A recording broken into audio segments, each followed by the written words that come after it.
tidak ada yang kemasukan pada manusia kecuali jin atau setan, sama nama besarnya jin. Ada masuk dalam manusia malaikat, tapi bukan masuk dalam menyandungi, tidak. Membedah misalnya, mengobati, ada. Masuk ruh dalam manusia itu dalam akidah aswaya kita katakan demikian murtad, bukan sekedar dosa. Maka siaran dunia lain, si tukul, ustaz dan itu di luar konteks kita. Tidak ada itu di kita. Jin yang ada masuk ke manusia. Maka yang masuk ke dia itu nggak ada nama, karena jin nggak punya kantor statistik. Jadi kalau dia bilang itu putra bulan, syekh bulan, walau itu Tengku Daya, guru kita, berarti guru kita ngajinya saja tahu, otaknya nulisme. Ada.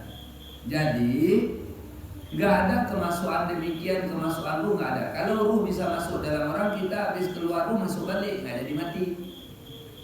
Atau kebetulan di rumah sakit umum kita meninggal, ada yang digantung, masuk aja ke sana, jadi gantung. Nggak ada itu. Jadi yang masuk tetap jin. Lalu mana tanda-tanda itu kemasukan jin? Nggak ada tanda-tanda yang disebutkan dalam kitab atau ayat atau hadis. Nah, tapi dengan analisa ilmu manusia, pengalaman dan sebagainya kita bisa buktikan. Tapi secara ilmu saya, hidup saya baru 40 tahun, belum lama. Yang kemasukan jin dalam hidup saya lihat sedikit sekali. Umumnya adalah gangguan psikologis. Walau ketika ada orang kemasukan, dia kemasukan, tapi karena gangguan jiwanya. Maka kadang-kadang dengan diberi efek rasa takut saja sembuh. Beri efek rasa takut sembuh. Kalau dia mahasiswi dan sering kemasukan, suruh panggil dia sama dekat. Bilang kalau kemasukan lagi diurut, insya Allah kemasukan lagi. Nanti jiwanya yang harus ditekan. Jadi ada bahkan di pesantren, di umum ada silat kemasukan itu. Katanya Syekh Abdul Qadir Jalani. Rugilah Abdul Qadir Jalani masuk untuk silat, lebih baik masuk untuk ngajar.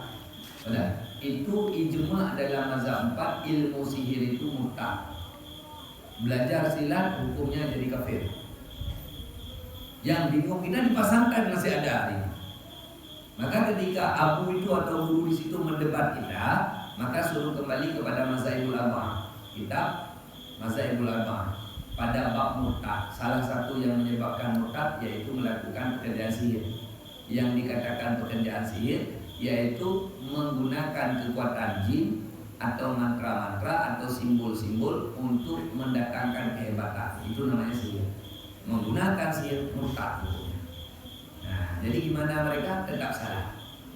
Dia tengku, nggak ada cerita. Istri Nabi Nuh tetap dihukumkan kafir ketika beliau melawan Nabi Nuh. Istri Nabi Lut tetap dihukumkan kafir ketika ia melawan Nabi Lut.